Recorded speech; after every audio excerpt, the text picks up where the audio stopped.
I'd like you to think of negotiation as a question of how people divide a pie. You can think of the pie as a Boston cream pie, a lemon meringue, a cherry pie. The pie is going to be our image of what people are negotiating over. It's what's at stake. To illustrate what I mean, let's start with a situation where there are two parties, Abe and B, and they have something of size 9 to divide up, if they can agree. Were these two to be your stereotypical negotiators, you might expect things to go down as follows. Abe says, "I want the whole amount." And B responds, "No, I want the whole amount." Naturally, that's what they each want, but that's not really an argument. Each claim for the pie is equally valid or equally invalid. I think negotiation should be done using principled arguments.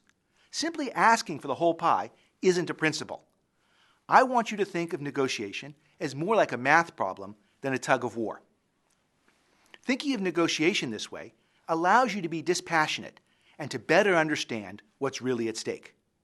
Our first goal is to understand what the pie is. We'll stick with the example where Abe and B together can create something of size 9. Of course, the negotiation might not be successful. Thus, we also have to ask, what happens if this negotiation fails? In that case, Abe and B will go out and do something on their own. If Abe goes out on his own, we'll imagine he can create a pie of size 1 without any help from B. And B can create something of size 2 without any help from Abe. So now we have all the facts. Moreover, both Abe and B know all of this. Everybody knows everything. There's nothing hidden. There's no room for bluffing. All the cards are face up on the table.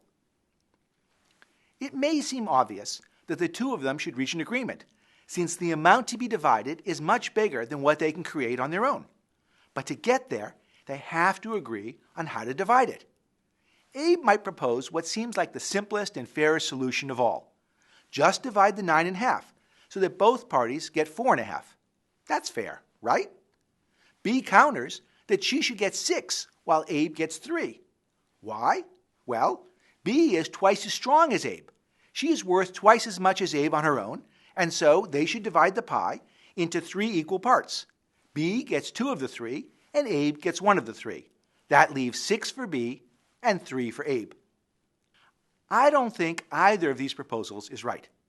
I think you have to look at what Abe and B can get on their own compared to what they can get together. On their own, Abe can get 1 and B can get 2. So really what they're negotiating over is not a pie of size 9, but a pie of size 6. Why is that? Well, if they don't reach an agreement, Abe and B can get 1 and 2 respectively. So their motivation for reaching agreement is to increase their payoffs from 1 plus 2, which is 3, all the way up to 9. That's a gain of 6.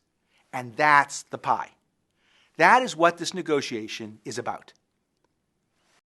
Another way of saying this is of the 9, Abe can automatically claim a slice of 1. He doesn't need B's help to do that. And similarly, B can get something of size 2 without any help from Abe.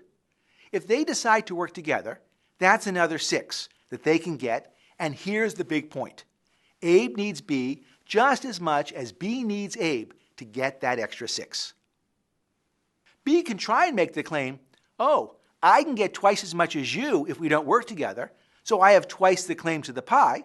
I want 4 and you can have 2 because I'm twice as strong as you." But if Abe says, "Nope, that doesn't work for me, I'm walking away," the whole extra 6 is lost. Similarly, if B says, "No, no, no, I'm not going for it," that 6 is also lost. At the end of the day, B needs Abe just as much as Abe needs B. Since they have equal power, I think they should split the 6 evenly. The real pie, the real negotiation, is about how to split that 6. When the two sides realize they're in a perfectly symmetric position, the 6 ends up getting split evenly, 3 and 3. What that means is Abe gets the 1 on his own, plus another 3 from the 6, or 4 in total, and B gets 2 on her own, plus another 3 from the 6, for 5 in total. Now, this example is simple in the sense that there's no uncertainty. Everybody knows what they're negotiating over, but it highlights the fundamental point that underlies all negotiation. What is the pie? Why are we having the conversation? What's at stake? In the real world, no one is going to say to you, you see this? This is the pie. In more complicated problems, people may not agree about what the pie is or try and keep some pie hidden, but the same principles apply. Indeed, the more complicated the problem, the more important it is to have a principle.